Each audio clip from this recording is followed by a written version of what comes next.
Oh my god, what's wrong with your face? Part 3. Number 9. Curtis Trent. Angel of Darkness was the first and so far only Tomb Raider game where you can play as a secondary character. This guy, Curtis Trent. I'm not too sure what his deal is, but he does seem pretty cool. I heard they were going to spin him off and do his own series. And I can see why. He has telepathy and foresight and this nifty spinning weapon that he only uses in the cutscenes.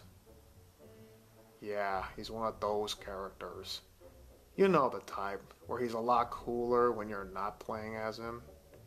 Unfortunately, a lot of aspects of his gameplay hit the cutting room floor, so when you take control of him, there's nothing special about him. He's just a clunkier version of Lara, if that's possible. Well, after examining the situation with a crack team of scientists, we came to the determination that they should have just cut his levels from the game entirely as well. Curtis Trent. We hardly knew ye. Number 10. Where did she get those shorts? So at the end of the Strawhoff Fortress level, she goes into this door and she's wearing pants. But when the next level starts, she's in short shorts. Where'd she get those shorts? Did she have them under her pants? Were they in her backpack? Why did she change into them? Well, because this is Tomb Raider, so you had to have a few levels where she's running around in short shorts. It's no big deal, it just kind of bugged me. Number 11. Lara never uses dual pistols. Now, I played this game on the PlayStation 2, and never once did she use her dual pistols. Now, I've heard stories that they were in the PC version, but I'm not sure about that. And that in order to play it in this game, you would have to enter like a cheat code or something. But the bottom line is, never once in this game did I get to shoot people with dual pistols. How did they mess that up? This is like if Indiana Jones never used his whip. It's a trademark of the character. I mean, they found a way to put Lara in shorts, but they never gave her access to her dual pistols? She has them during the cutscenes, but not during the gameplay. This may not be a big deal to you, but I want my dual pistol. Number 12. This level. Number 13. The hand-to-hand combat.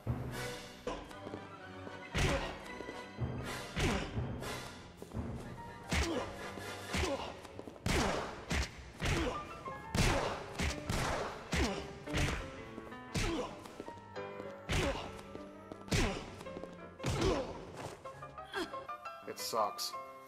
Number 14. A serious lack of tombs.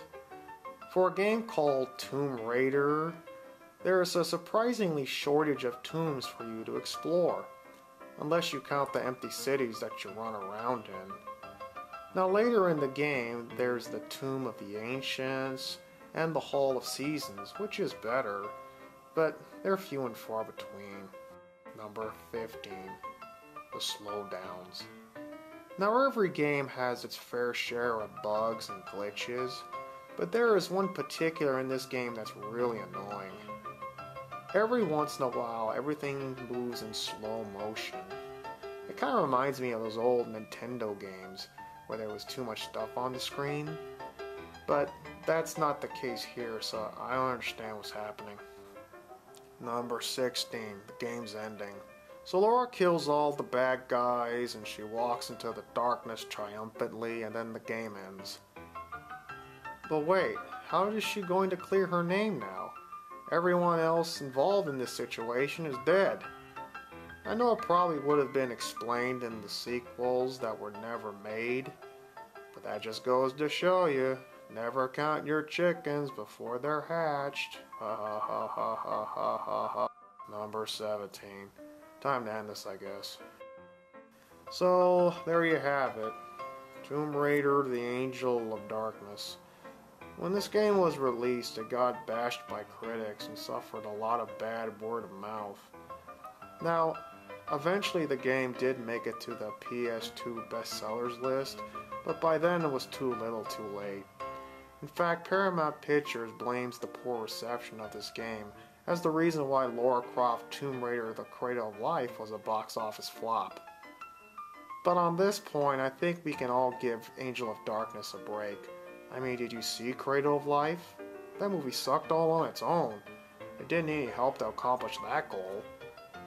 Now before I wrap this all up, I just want to say this. I know this game has its fans, and that's fine. I'm not trying to change anyone's opinion, and I'm too old to get in arguments. There are things to like about this game, like the music for one. If core design was guilty of anything, it was trying too hard. Seems to me that they were just too ambitious, and that upper management was writing checks that the game designers just couldn't cash. Some people have called this game a franchise killer. No, it isn't, but it kinda is. Nothing was the same after this game came out. This was the last appearance of the original Lara Croft, and core design went defunct 3 years after this game was released. And 6 years after this game was released, EIDOS was bought out by Square Enix. But even though they're no longer around, the Tomb Raider franchise keeps on going under Crystal Dynamics. In the end, for me personally, it's just best to pretend that this game never happened. Wait, this game didn't happen. In fact, none of these old games happened.